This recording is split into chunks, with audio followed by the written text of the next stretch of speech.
Kwa majina yangu naitwa James Jimmy Josia na kwa experience yangu mimi na mahusiano,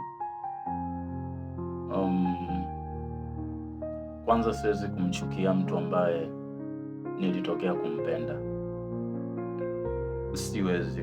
Na siwezi kumchukia kwa sababu alikuja kwenye maisha yangu akanipatia furaha, alikuja kwenye maisha yangu akanipatia faraja.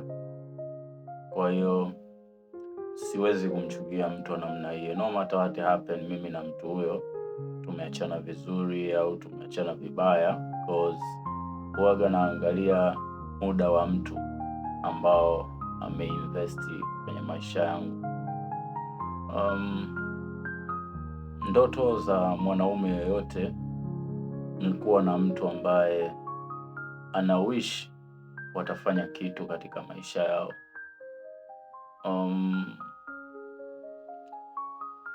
Kwa umri ambao nimefikia mimi hapa, sio umri ambao natakiwa kufeki mahusiano.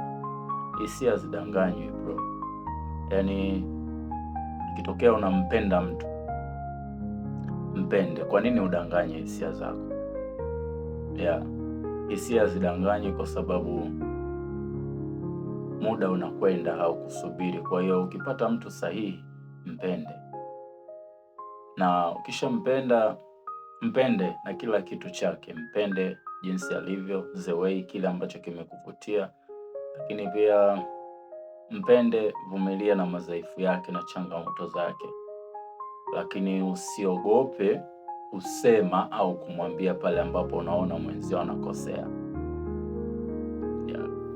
Hisia zinazungumza na mtu huwezi kufeki hisia kwenye mapenzi. Ukiona mtu anafeki hisia kwenye mapenzi, basi huwa anakutumia kimwili na hana malengo na wewe. Thank you.